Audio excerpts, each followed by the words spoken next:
Super excited when they told me I'm going to interview the Silicon Valley porn star. Okay. Until I realized, oh, wait a minute, no. The author of this amazing book.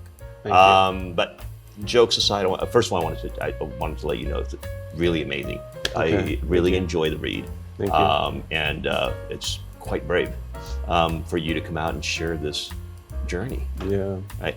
Yeah. But this is the first time you're in Taiwan. Yes. And to our audience, Yes. you have an amazing background or career already. Can you give us a little bit of background? Let's see, I grew up in the suburbs of New Jersey in the USA and had, I think, a pretty normal childhood. I thought it was a pretty normal childhood.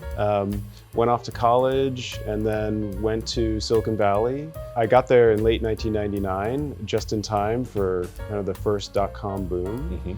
And got swept up in the whole Silicon Valley thing. Yeah. You were really young at that time, right? You were in your 20s? I got there late 99 and a lot of my friends, I was in graduate school and a lot of my friends had some job experience, work experience. And so I decided to get a job, a part-time job. And I got a job at this company in early 2000 called Confinity. And they had a product called PayPal that was a way to beam money to people on a Palm Pilot. Yes. That's how it started. And after I was there for a few months, the company was growing very quickly and like crazy. And so then I dropped out of my graduate school program to go work there full time. It was like stepping onto a rocket ship. Wow. And changed my life. Yeah. Right. And I worked with some really amazing creators who've become legendary. Peter Thiel, Elon Musk, Reid Hoffman, Steve Chen, Someone that's been on the show as well. Okay, that's great. We had a really good time there, yeah. Well, but back in those days, you're in your 20s, and then PayPal gets listed, IPO. Yes. We're talking about a lot of money. It was a lot of money. Yeah. I mean, more money than I thought I'd make in my 20s. Yeah. You know, there was people making a lot more than me. I hear that there was a big celebration. What was that like? Oh yeah, I mean, the IPO day, I mean, we had been working so hard for so long, and it was hard to go public. The regulators tried to block it because they didn't know how to regulate the company. Yeah. Is it a bank? Is it a money transfer service? Competitors were trying to take us out all the time. All kinds of and stuff so going there on. was all this stress. And so I'll never forget that IPO party. It was at the office and in the parking lot. We were celebrating. It was such a huge relief.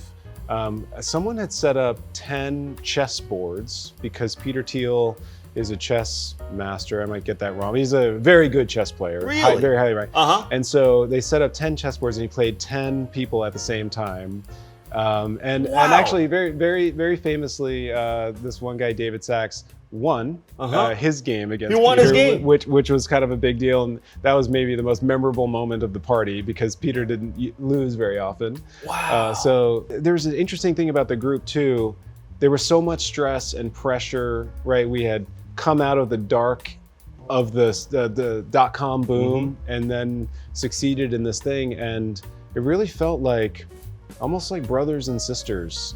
We had just been through so much together. And I think it's one of the reasons why that group still to this day is really pretty tight knit. Like we had a PayPal reunion party 2 years ago at Peter's house in Los Angeles. And it was amazing to see everyone. And there was just so much love and appreciation and catching up. And a lot of people continued to do business together, you know, sometimes publicly, but sometimes behind the scenes. It's been really, I feel so lucky to have been part of that group, and it will define me maybe my whole life. I mean, I meet people and they're excited about the fact that I worked at PayPal, and sometimes I think that was so long ago, you know, but it's a very special thing. So at a very young age, you hit the jackpot. Yeah. But the definition of success at that time, was this what you were chasing? Well, absolutely, and I thought I was doing everything right. And certainly on the outside and on the surface, it looked like things were really moving in the right direction. I had made some money. I went out and bought a fancy car. And I just... The fancy car. Fancy car. Yeah. Tom Selleck.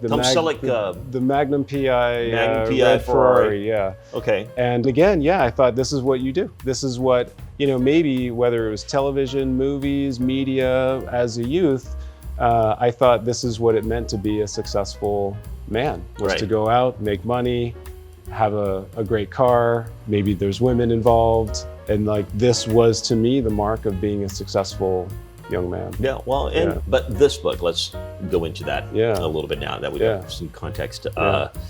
At some point, you realized it was becoming a problem.